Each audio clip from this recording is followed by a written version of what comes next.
and a half.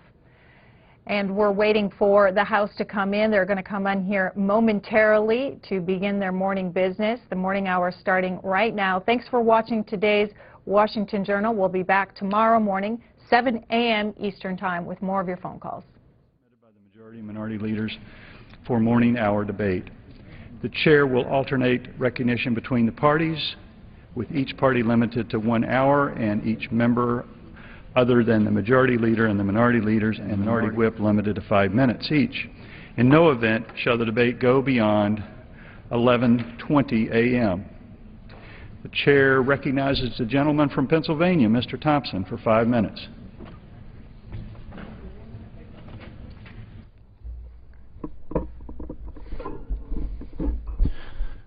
Thank you, Mr. Speaker. This week, 3 middle schools located in Pennsylvania's 5th Congressional District, Mount Nittany Middle School and State College, Park Forest Middle School and State College, and Titusville Middle School in Titusville, have been named 3 of the top performing middle grade schools in the country by the National Forum to Accelerate Middle Grades Reforms. I rise today to recognize and congratulate these 3 schools for this noteworthy achievement. The National Forum to Accelerate Middle Grades Reform is an alliance of more than 70 educators, researchers, and officers of the national associations and foundations dedicated to improving schools for young adolescents across the country. Every year, the Forum, through their Schools to Watch program, identifies schools across the United States for their high performance.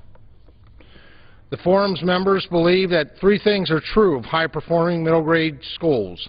They are academically excellent, developmentally responsive, schools that are sensitive to the unique developmental challenges of early adolescence, and socially equitable, schools that are democratic and fair and provide every student with high-quality teachers, resources, and supports. Later this week, these 3 schools will be recognized with 97 other high-performing schools from across the nation during the Forum's annual conference. I'm proud to represent these incredible teachers, administrators, and students. These outstanding efforts deserve recognition, and I want to congratulate all of you for this awesome achievement. Thank you, Mr. Speaker, and I yield back the balance of my time. Chair recognizes a gentlewoman from California, Ms. Chu, for 5 minutes. I rise today to announce the introduction of legislation that will finally provide protection to immigrant workers from exploitation, the Protect Our Workers from Exploitation and Retaliation Act, the POWER Act. Too often, unscrupulous employers threaten or retaliate against workers who complain about illegal working conditions. Today, employers can use a worker's immigration status and threaten them so that they will fear reporting them to the authorities. The abuse of these vulnerable workers undermines working conditions and wages for all U.S. workers. The POWER Act protects these workers. Under current law, the U visa provides temporary status for immigrants who are victims of crimes, including domestic violence and rape. The POWER Act ensures that this visa protection is also provided to these workers who risk everything by reporting to authorities the employers who break the law by committing serious labor violations. Today, such workers are silent out of fear, but silence can mean the difference between life and death. Take the case of Mr. Asuncion Valdivia, a farmer who came to Mexico seeking a better life.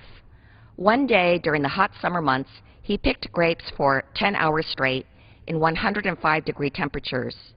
Then he fell over, unconscious and ill.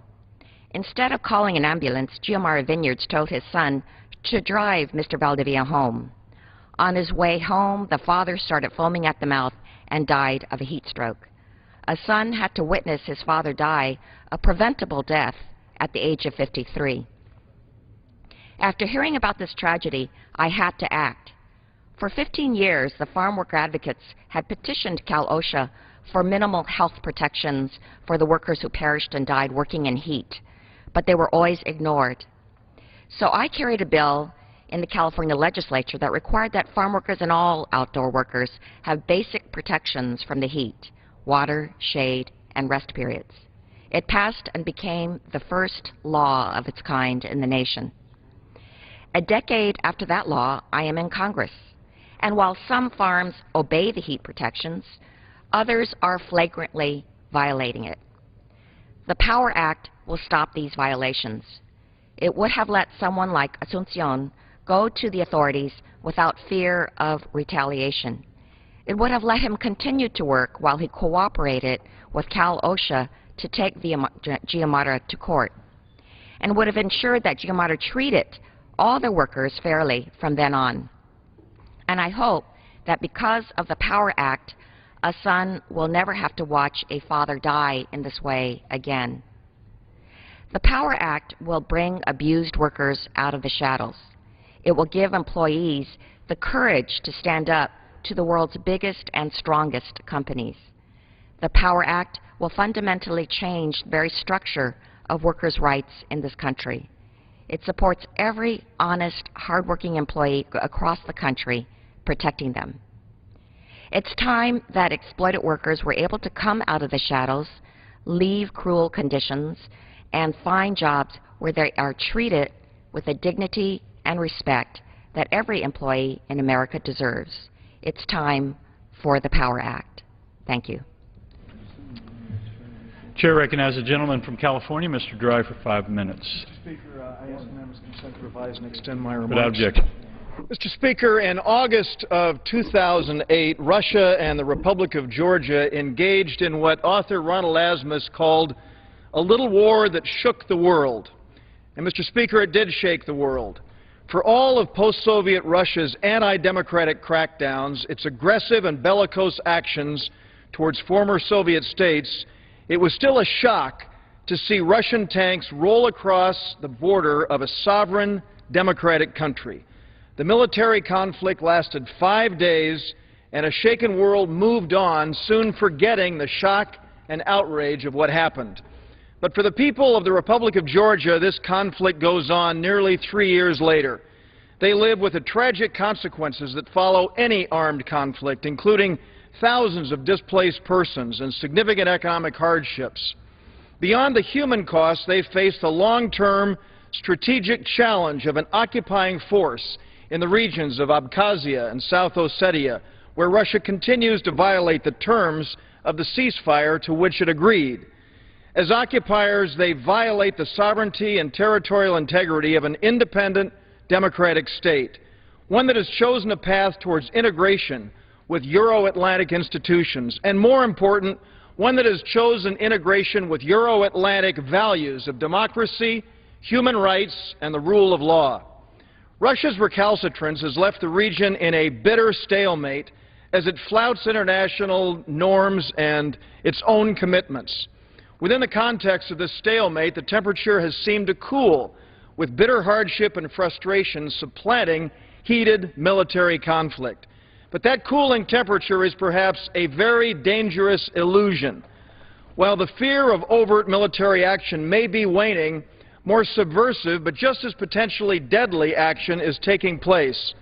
Since 2009, the Republic of Georgia has experienced 12 acts or attempted acts of terrorism within its borders, which the Georgians believe are linked to Russian forces. One such bombing on September 22nd of 2010 took place right near the U.S. Embassy in Tbilisi. 2 thwarted attacks took place just this month. One improvised explosive device was intercepted on June 2nd, 2 days before several colleagues and I arrived in Tbilisi. Another was intercepted on June 6th while we were still there.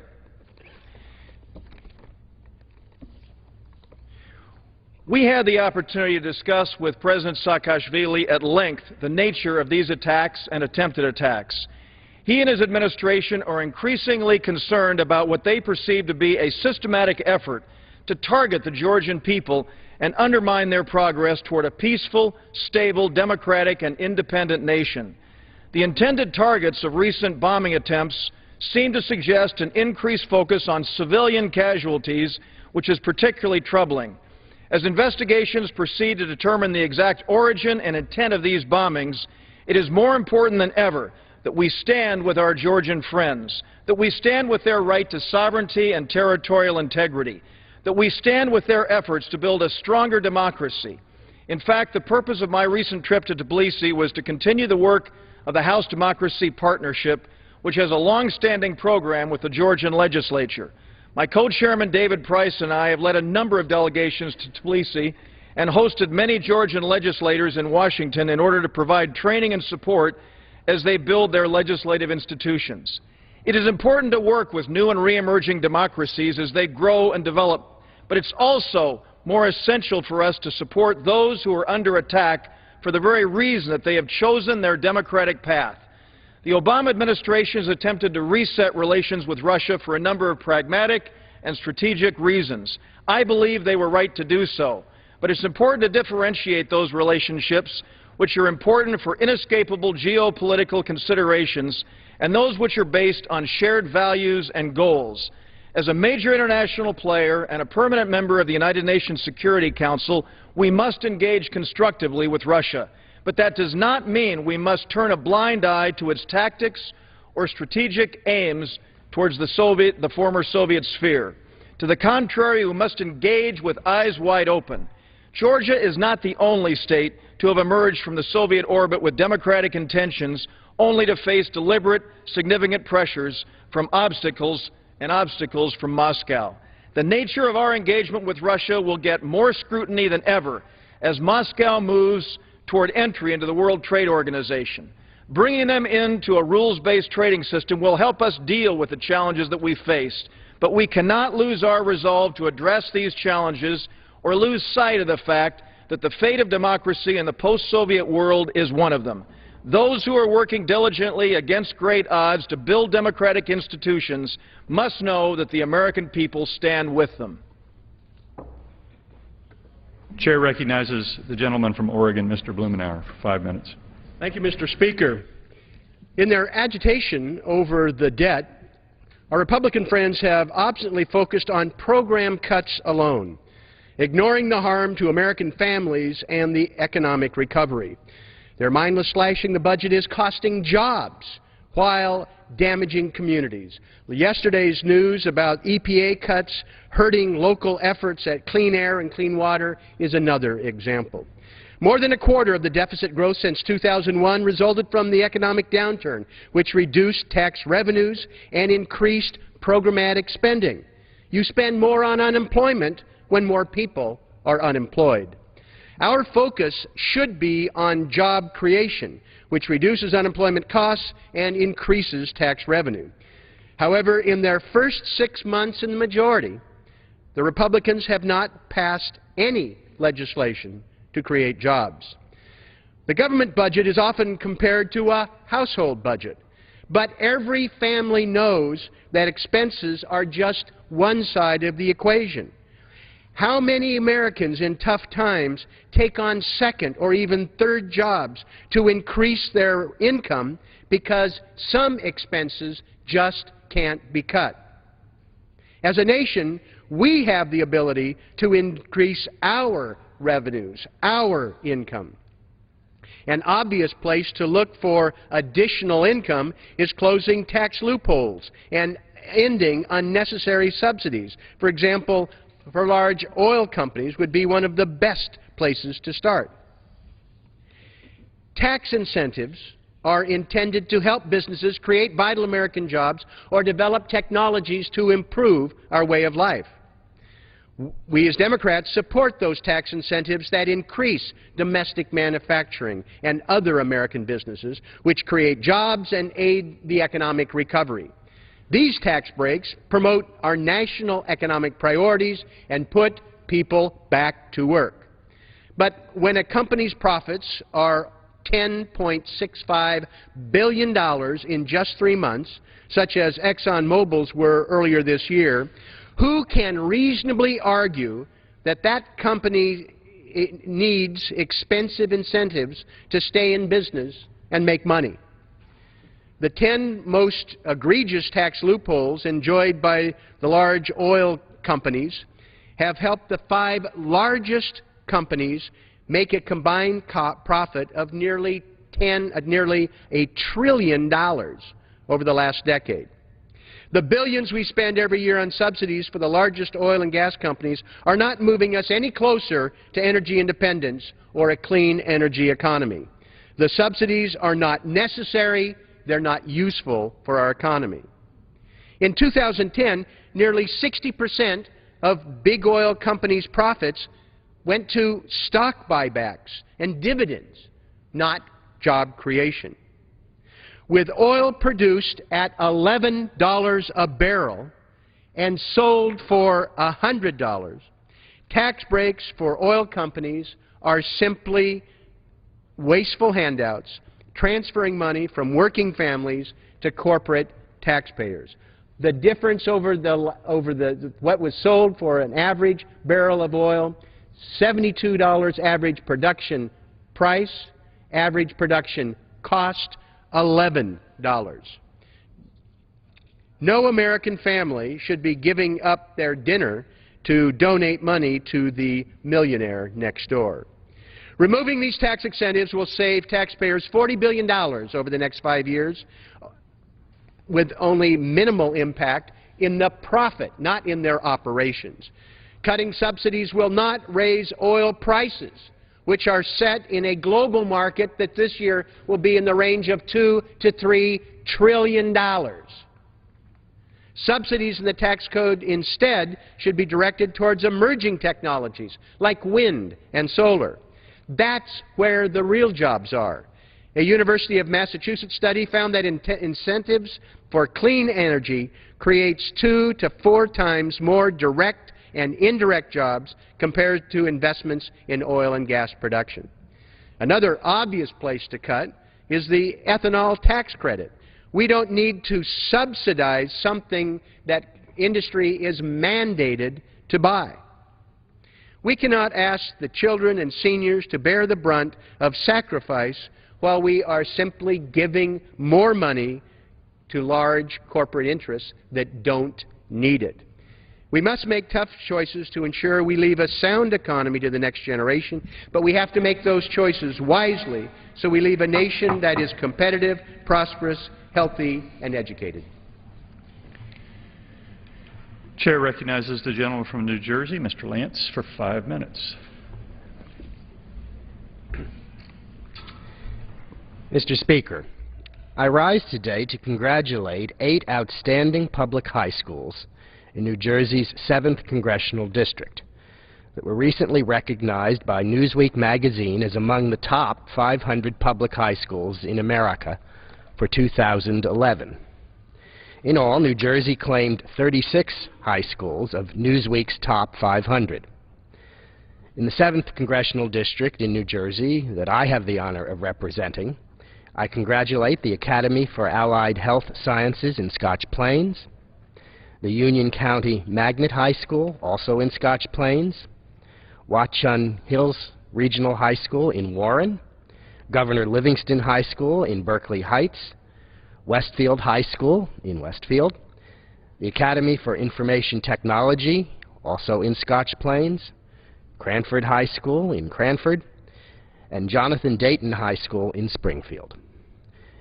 Newsweek contacted more than 1,100 high schools across the country and reviewed their graduation and college matriculation rates, SAT and advanced placement test scores, and other information, as well as the school's ability to turn out college-ready and life-ready students. I congratulate all of the students, teachers, administrators, and parents and other property taxpayers who helped make New Jersey's 7th Congressional District the home to so many of the top-performing high schools in the nation. When it comes to the best education in the country, New Jersey's public school system makes the grade. I yield back the balance of my time. Chair recognizes the gentleman from New York, Mr. Tonko, for 5 minutes. Thank you, Mr. Speaker. We are some 3 years into the worst recession since the Great Depression. I have heard repeated claims that these are times that call for courageous leadership and bold decisions. Well, there certainly has been no lack of audacity during recent talks on the budget. I'm joining my colleagues on the Budget Committee here today to ask on behalf of my constituents in New York's 21st Congressional District for less hubris and more humility from some of our nation's leaders as we attempt to solve a problem that impacts the lives and livelihoods of our families, our friends, our neighbors, and our constituents. I have but two requests. First, that any budget agreement must not hurt our economy further. In 2008, the financial crisis brought this nation to its knees. It was a crisis of our own making, and though we must not dwell on blame, we must learn from this experience to avoid the mistakes of the past. Is there no way to encourage business growth, small and large, without wasting $130 billion a year on tax giveaways and without gutting programs that educate our workforce? I refuse to believe that there is no smart solution to this problem. My constituents refuse to believe it. We learned our lesson, and we know better. Second, any budget agreement must take a balanced approach. It is the height of arrogance to sit down at a negotiating table to solve a fiscal crisis and declare an $800 billion question off limits. Federal government subsidies for some of the most profitable corporations on earth, oil tax breaks that trace their roots to policy decisions made nearly 100 years ago, must be on the table. Tax breaks for the wealthiest 2% of America must be on the table. Tax earmarks for corporate jets, for snow globes, for golf bags. These must be on the table. America is watching. America is waiting for us to wake up, eat our Wheaties, and flex the powerful muscle of human reason to get this country on a sustainable path. Sustainability means cutting spending where it is not needed and where it offers no common good. It means cutting tax kickbacks where they are not needed. It means protecting the present and future of Medicare in a form that provides more than a coupon to our seniors and more than an unsympathetic so be it to proud men and women who lost their jobs through no fault of their own. It means knowing that the big five oil companies can stand on their own 2 feet. It means playing for the same team, putting everything on the table and winning this one not for our campaigns, but for our constituents. If I might refer to this chart using data from OMB and the Ways and Means Committee, my Republican colleagues have shown the so-called courage to ask America's seniors to make yet another great sacrifice for their country by giving up their hard-earned, guaranteed Medicare benefits in favor of a voucher. This will lead to thousands of dollars in new out-of-pocket expenses each year. Certainly, the $165 billion in cuts rivals or is rivaled by the $131 billion yearly giveaways. That $165 billion per year question from the Republican budget that is on the table in these talks. I do not like it. I will not vote for it. I will fight it every time it comes to this floor for a vote. But it is on the table. It is being discussed and debated, fought for and against in a process that makes our democracy run as it was intended to. But again, we will fight any cuts and any end to Medicare. But there's another line on this chart, and that's this $131 billion per year question of giving tax breaks to wealthy special interests. Look at, the two of them are comparable. Giving oil companies more subsidies versus taking away Medicare. This is the question of using taxpayer-subsidized support from the federal government to add a few extra billion to the Herculean profits of some of the world's wealthiest corporations. The big five oil companies have pocketed almost $1 trillion in profits in the past 10 years. In the midst of our recession, they are doing just fine. They have told us, and I quote, "We don't need the tax breaks." So why would my colleague from Virginia, the Republican majority leader, declare that tax reform, like cutting the $20 billion in subsidies that these companies will receive in the next 10 years, is off the table? Why are tax write-off earmarks for corporate jets off the table? Why are hundreds of billions of dollars in tax breaks for millionaires and billionaires off the table? Why are we talking about cutting programs for nursing homes and preschools, for local cops and firefighters, for retirement security and the future of renewable energy? Why are we talking about cutting these programs without talking about asking the big five oil companies to stand there on their own 2 feet? I have watched programs that my constituents rely on end up utterly decimated on the floor of this House this year. And yet I come before you today not asking for less sacrifice, but for more.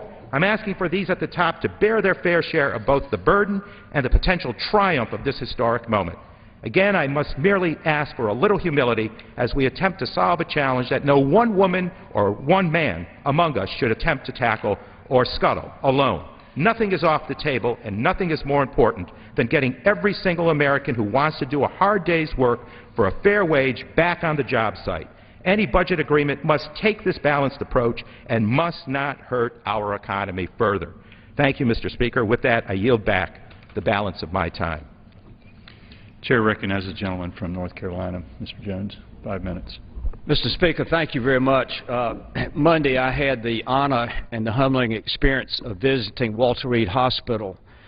I met 3 young men that all 3 have lost both legs above their knees. And actually, one of them I engaged about Afghanistan, and he, with his wife there with him, believes that we have done just about all we can do. And certainly, he has done more than that. He's given his legs for this country.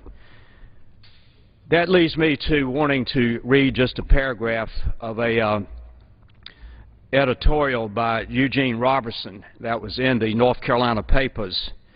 And the title of his column is Afghan Strategy, Let's Go.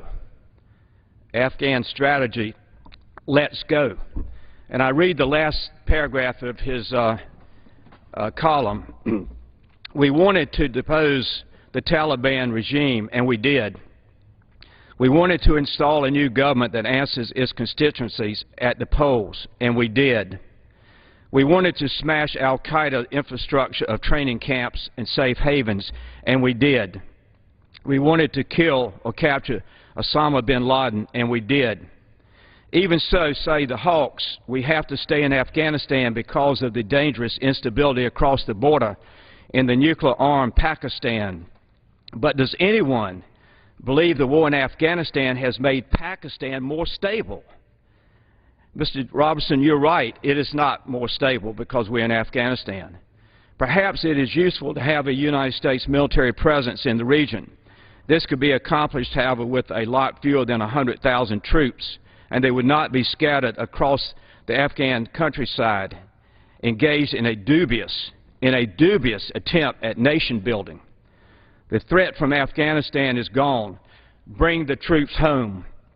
And Mr. Speaker, I don't know what the President will say tonight, and I wish the President will, but Mr. Gates has been saying all weekend, and he did testify before the Armed Services Committee in February, and said it would be the latter part of 2014, maybe 2015, before we start bringing a substantial number of our troops home.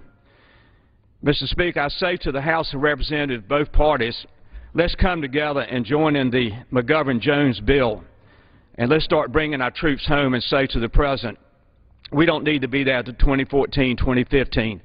As Eugene Robertson says, we're not going to change anything. History has proven you will never change Afghanistan. They don't want to change themselves. Quite frankly, the Taliban are Afghan people. It's a civil war. And Mr. Speaker, as I've done before, I have the poster that has a flag-draped coffin being carried by the Air Force at Dover Air Force Base. Mr. President, you're a very smart man. You can call the shots on this war in Afghanistan. Say to the American people tonight that we will be home before 2014, 2015. And Mr. Speaker, I say in closing, may God bless our men and women in uniform. May God bless the families of our men and women in uniform. May God in His loving arms hold the families who've given a child dying for freedom in Afghanistan and Iraq. And I ask God to bless the House and the Senate that we will do what is right in the eyes of God for His people here in America. And I ask God to give wisdom, strength, and courage to the President of the United States that He will do what is right in the eyes of. And I close 3 times. God, please, God, please, God, please continue to bless America, and I yield back the balance of my time. Members are reminded to make your remarks to the chair. The gentleman from the chair. Well, we have somebody in front of you. Sorry. Chair recognizes the gentlelady from California, Ms. Woolsey, for 5 minutes. Thank you, Mr. Speaker. Actually, I would have yielded to the gentleman from Colorado, but I have a markup right now. Mr. Speaker, tonight the President of the United States has an opportunity to show the bold leadership that the American people are crying out for regarding Afghanistan. Tonight he will announce how many troops will be redeployed out of Afghanistan. This must not be, as early reports are indicating, a token withdrawal, bringing only as few as 5,000 troops home now and 5,000 troops home by the end of the year. Because that number falls tragically and painfully short of what the national security and moral decency demands. There are many interpretations, Mr. Speaker, of sizable, swift, or significant, as the requests have been for him in his drawdown. But none of those interpretations go so low as 5,000 now and 5,000 by the end of the year. Sizable, swift, or significant is not what 5,000 troops would accomplish. 10,000 troops doesn't even bring us to where we were before the surge. That's not a new way forward in Afghanistan. We were promised a new way forward in Afghanistan. And it's going to take 18 months just to get even that much done. How many times are we going to move the goalposts? Anything less than a major shift in Afghanistan policy will be a huge disappointment to the Americans who are paying for it in blood and treasure. Clear, strong majorities of our country believe it's time we finally end this awful foreign policy blunder. This is not a partisan stance. You just heard Congressman Walter Jones from North Carolina. This is common sense. Several Republicans in this body oppose this war. Even some of the Republicans running for president have expressed concern about continuing the military occupation much longer. It's simply not acceptable to ask for more patience and more time for this strategy to work. You mean 10 years isn't enough? How many families were missing a seat at the table on Father's Day this past weekend because we kept giving this dreadful policy one more chance? Afghanistan casualties are on the rise, Mr. Speaker, with 2011 on pace to be the deadliest year yet and 43% of fatalities having occurred since the surge began a year and a half ago. How many more people have to die, Mr. Speaker, both U.S. service members and Afghan citizens, before we say enough? How many more lives have to be destroyed? How many more young Americans have to leave limbs behind in Afghanistan? How many more have to come home ravaged by post-traumatic stress? And how many more billions in taxpayer money do we have to waste for the privilege of having our people killed and our global credibility destroyed? For pennies on the dollar, we could fight terrorism the right way, with a civilian surge that emphasizes humanitarian and political aid and reconciliation. Mr. Speaker, it continues to pain me that we have to scratch and claw for every single dollar of federal investment in the American people. One child nutrition program last week was held out there as an example of what we don't need, but we do. But also, we're scratching to support health care, education, even support for veterans. But we still continue to waste $10 billion a month in Afghanistan. In the time I take to give this speech, roughly $1 million will fly out of the Treasury to pay for this war. Mr. Speaker, I implore the President to listen to the American people. Tonight is a moment where he could make history, end the war, bring our troops home. I yield back. Chair recognizes the gentleman from Texas, Mr. Carter, for 5 minutes. Without objection. Mr. Speaker, I rise today to urge the Democrat leadership in the Senate to immediately take up the fiscal year 2012 Department of Homeland Security appropriation bill, which was passed by this House on June the 2nd. With the 10th anniversary of the tragic attacks of September 11th rapidly approaching, the proliferation of violence along the southern border, and natural disasters, it is irresponsible for Senate Democrats to hold up this bill any longer.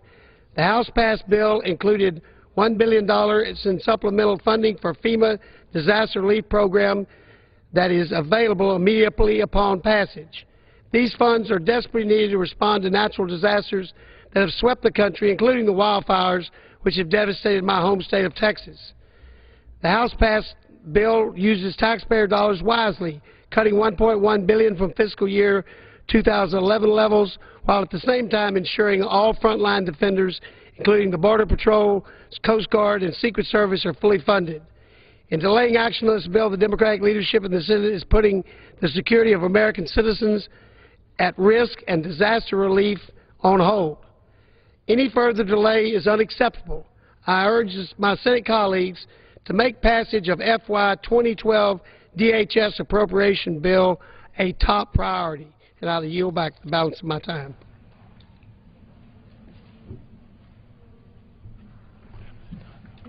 No, we're going to go to the chair recognizes the gentleman from Maryland. He doesn't want to go. Maryland. And so He doesn't. But then Mr. Honda's gone. Gentleman from Colorado. Without objection. Mr. Speaker, 40 years ago this month, President Nixon launched the war on drugs. 4 decades later, I asked through new media for Americans to share with me their thoughts on what I believe to be a major public policy failure. Just listen to this story of Neil from Baltimore that Law Enforcement Against Prohibition shared for me. Late in the evening on October 30th, 2000, Neil was awoken by the ringing of a telephone. As the commander of training for the Baltimore Police Department, late-night calls weren't unusual, but this call was different. He was told that one of his officers had been shot and taken to the hospital. The officer was a corporal and a 15-year veteran and undercover narcotics agent for the Maryland State Police. He was assigned to a drug enforcement task force and on that night was making his final drug buy in Washington, D.C. from a mid-level drug dealer when the dealer decided he wanted both the drugs and the money for himself. He returned to the car the officer was driving, paused for a moment, and shot the police officer at point-blank range in the side of the head. Arriving at the hospital among the scores of family and friends, Neil was guided into the room where the officer laid with his head bandaged and bloody. Neil had to face the officer's wife and children and explain why their caretaker was no longer with them. Neil finished his story by writing, "When the people are gone and quiet comes, so does the question, why? Initially thinking of the covert operation, you rehash the event. How could this happen? What went wrong? What was the protocol? But then I realized that the questions I was asking dealt only with the symptoms of a much larger problem, the war on drugs, the broken policy of drug prohibition." Every comprehensive objective government study over the last 4 decades has recommended that adults should not be criminalized for using marijuana. And medical science tells us that by any reasonable health standard, marijuana is comparable to alcohol. It's less addictive, less toxic, and unlike alcohol, marijuana does not make users aggressive and violent. And we also know that criminalization comes at a very high cost. Each year, more arrests are made for marijuana possession than for all violent crimes combined. Again, each year, more arrests are made for marijuana possession than for all violent crimes combined. Marijuana arrests in the U.S. average 850,000 a year. That's 1 every 37 seconds, and 89% of those are just for possession, not manufacture, not sale. Now, marijuana prohibition is even having a negative impact on our national parks and forests. We have Mexican drug cartels growing millions of plants on federal land. We've been down this prohibition path with alcohol, and it failed. It increased crime and violence, crime bosses got rich, murder rates skyrocketed, and the prisons filled, and deaths from tainted booze soared. We're seeing the same results today for marijuana prohibition. Prohibition has not stopped people from using marijuana. In fact, marijuana is the largest cash crop in the country. It just gives criminals and violent gangs an exclusive franchise on marijuana sales. It drains resources from law enforcement that would better be spent fighting violent crime. It makes it harder to keep marijuana away from children. So what have we learned in 4 decades of the failed drug war? It's this: the harm involving marijuana, the biggest part of the harm involving marijuana, is caused by the criminalization of marijuana, and it's time to bring it to an end. Let me end with the story of Brian from DuPage, whose son was caught up in the senseless criminalization of marijuana. When Brian's son was in 8th grade, an incident in school led to the discovery of a small amount of marijuana. Charges were brought, he was sentenced to community service, but the real tragedy followed. As a result of the incident, Brian's son was expelled and barred from re-entering any school in the district. He was forced into a school for delinquents where he was grouped with kids who had committed violent crimes. He was basically treated like a criminal. Needless to say, his education suffered immensely. Here's what Brian, the father, had to say about his son's experience. Did doing this teach my son a lesson? It didn't help him. It harmed him. It disrupted his academic achievement. The school district solution to finding a small bag of marijuana was to expel 4 students, no education, no counseling, no help, just kick them out and wash their hands of the whole thing. Now, using marijuana is harmful. Smoking is harmful. Drinking is harmful. In fact, I applaud the FDA's new highlighting of the dangers of smoking and encourage similar efforts to discourage marijuana, which are impossible under the current criminalization regime. The war on drugs hurts America, wastes billions of dollars of taxpayer money, fosters drug-related violence, and does nothing to help Americans who are confronting serious addiction, a serious health issue. After 40 years, it's time Congress put an end to the drug war's 40 years of failure. I yield back the balance of my time. Chair recognizes the gentleman from California, Mr. Honda, for 5 minutes. Thank you, Mr. Speaker, and good morning. Good morning. I rise today to urge the President and this Congress to listen to the American people when negotiating a budget agreement. As much as the politicians argue, they don't seem to hear the good sense of the American people. The many closed-door meetings in Washington to decide on America's future are filled instead with esoteric and magical formulas purporting to close the deficit. One group wants budget caps, another wants trigger clauses, a third wants simplistic rules. None of these will work. These are gimmicks, not governing. Governing is about making choices, setting priorities, and following through. Governing is also about ensuring that the interests and values of American people are at the negotiating table. If not, any new deal will benefit only the rich and powerful, or simply postpone any real decisions until after 2012. Either way, America will lose. A budget deal needs to be publicly debated and needs to reflect the true values and views of the American people. One group in Congress gets this. The Congressional Progressive Caucus has heard the message of the American people who want to cut the deficit without cutting into America's future, without destroying America's sense of fairness. Ask the public what they want and they will tell you. Let us defend our health programs for the elderly and the poor, Medicare and Medicaid. Let us hold to our intergenerational promise of Social Security. Let us invest in education, research and development, and fix our crumbling infrastructure. Let us bring our men and women home from Iraq and Afghanistan and save at least $150 billion a year, not to mention the lives saved as well. Let us rebuild America. Any budget agreement must not hurt the economy. America is making economic progress, but many families are still struggling, and we must do more to create jobs. Any budget agreement must raise revenue. Americans know it. It would be irresponsible, unwise, and unfair to reduce the deficit and debt while leaving tax breaks for big corporations and millionaires in place. A fair budget will not emerge from behind closed doors. We need an open budget process, one that keeps the interests and the broad majority of American people front and center. The Congressional Progressive Caucus wants to bring the people's budget to the forefront of publicly held negotiations, as well as a budget plan that would truly put the American dream back within the reach for the majority of the Americans. I yield back. Chair recognizes the gentleman from Minnesota, Mr. Paulson, for 5 minutes. Without objection. Well, thank you, Mr. Speaker. 1 year ago, last week, the White House proclaimed that the summer of 2010 would officially be known as the summer of recovery. And now, 52 weeks later, unemployment remains painfully high at 9.1%.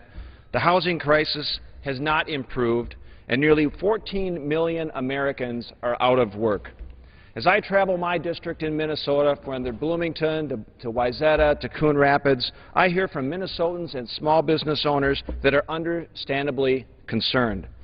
My constituents were told that a $1 trillion stimulus package would keep unemployment below 8%. Now, they were clearly sold a bill of goods, as unemployment has now been above 8% for more than 2 years straight. House Republicans do have a plan to jumpstart our economy and actually create jobs. Our plan takes common sense steps to reducing legislative burdens, regulatory burdens that actually will help small businesses, that will help entrepreneurs. Actually takes common sense steps to fix an out-of-date tax code so our employers are more competitive around the world. We also take steps to pass 3 pending free trade agreements with Colombia, Panama, and South Korea that will create up to 250,000 new jobs through new sales to new customers. And also, we will maximize domestic energy production by reducing our dependence on foreign oil and also lowering gas prices. And finally, Mr. Speaker, and most importantly, by paying down our unsustainable debt burden and starting to live within our means, we will make the steps necessary to enact common sense, pro-growth strategies that can create certainty in the business environment, that will actually grow our economy and create jobs and put America back to work. And I yield back. Chair recognizes the gentlelady from Wisconsin. Ms. Moore, you're recognized for 5 minutes. Thank you, Mr. Chair, and I would like to ask unanimous consent to be able to revise and extend my remarks and place it in the record. Without objection. Thank you so much, Mr. Chair. I can tell you that one of the most heartbreaking experiences that I've had as a member of Congress is to watch this Congress attempt to balance the deficit and the budget on the backs of infants, on the backs of children who need their educational opportunity, and on the backs of seniors. We have seen gargantuan efforts to cut Medicare, the main program to prevent poverty for our seniors, Medicaid, women, infants, and children's program, nutrition programs for children, effort to decimate educational opportunity for young people, while we refuse to end tax breaks for big oil.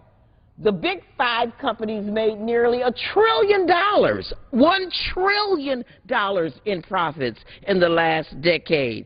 And yet, we continue to insist on providing tax breaks for these profitable companies.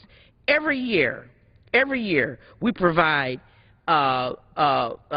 subsidies to oil companies that they pocket. In addition to that, Mr. Chairman, we are cutting food for babies. I saw numerous amendments to cut monies for lactating moms, pregnant women, newborn babies, while we refuse to end the tax breaks for millionaires. We cannot afford another $800 billion in tax cuts for the top 2% in our country. This is backwards, this is un-American, and with that I would yield back the balance of my time. Pursuant to Clause 12, paren A of Rule 1, the Chair declares the House in recess until the hour of 11:30 a.m. The House returns at 11:30 Eastern to debate changes to patent and trademark law, and later today, speeding the approval process